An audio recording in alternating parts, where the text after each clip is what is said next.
Thank you, Bafo. Welcome to Kaizer Chiefs True News Sport. Please keep on watching, comment, share, and like. Bafo, ake silaleleni uNkululekho lapha ekhuluma ekhomenta ngendaba ye-Kaizer Chiefs bafowethu. Njengoba ile Egypt iyodlala ne-Al Masry. What I love is I love ukuthi they say they don't know that team i-Al Masry ukuthi idlala kanjani, but already sebayithathile i-decision ukuthi Kaizer Chiefs will lose.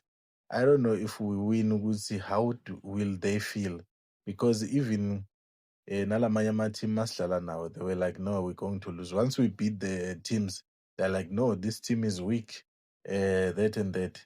But let's listen to him. Sizwe ukuthi uthini bafowethu. Danko.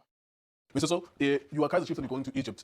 What's your attitude? You're going to go to Egypt twice. Uzodlala Zamalek at some point. Yeah. Uzodlala Al Masry this weekend. Yeah. Whenever you're traveling as Chiefs to defend, try to get a point, or do you go there thinking we are the big team that we are Kaizer Chiefs to try to win? What do you think should be their approach? We can't really talk about Al Masry because we don't know them. Yeah. But yeah, it's a difficult one to go to North Africa as always. I'm a coach for life. Yes, sir. You'll see on Sunday, Mr. Nkululekho. Sunday is coming, and they got a message like G20 to say I'm a coach playing on Sunday, so everything's going to come to stand still, Mr. Nkululekho. The G20, they will wait for that game. After that game, they'll continue with the big team because Kaizer Chiefs is playing. Well, every time we are you come back with the points. Mr. Nkululekho, you know when you are pick. And when you go there, everything is shaking there. Right now, there in Egypt, everything is shaking because Amakusi are there. They're going to get a goal there. They can come back here at home with a draw. And if Al Masry will slip, you're going to come with the full packet.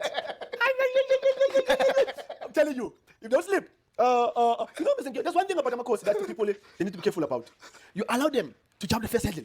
You're not going to stop them. What happened the last time Chiefs played in the Egyptian team? Try to remember your time. No, it was Coach Pizzo. You know when Coach Pizzo is playing against South African team. Tell us what happened. What was the competition? What was happening? Yeah, it was the final of the CAF Champions League. We played against Coach Pizzo, and Coach Pizzo won. Mr. Nkululekho, that was it. You won. But this time around, it's a hurdle. Everyone has to jump that. And Amakosi is the jump, the first hurdle. And I want to say, preliminary round, everyone must win. Everyone serious must win. Yeah. Preliminary round. Paris should have won. Sundowns should have won. Even Stellenbosch, they won. Yeah. The Sundowns won. Chiefs won. Preliminary round, you get to meet teams that are fishermen, not good enough. The stage that's serious is after this one. After group stages, when you get to knockout stages. Maybe as a wrap up, so I can hear you saying 3 points to Amakosi. Yeah. How much of this lack of experience with Continental? Because I think I was asking you the question. Yogoti, when was the last time Chiefs played in the Egyptian team? Yes. It was in 2021. Yeah. CAF Champions League. Yes. Now here's the thing. You qualify for a final. Then some appeal has won for 4 or 5 years. That's a big thing. If you want to be respected in Africa. But now the Chiefs are back in, you give them that respect to say, although Confed is not the same as Champions League, of course not the same competition, to say, okay, if you want to build yourself again as an African giant, then you have to be able to play these competitions consistently. With Sundowns, we know we can always trust them with our predictions because they're always there. With Paris, we were pushing for that as well. That we were in the semifinals. You can't be out in the preliminary round. Unfortunately, they are out. So how important is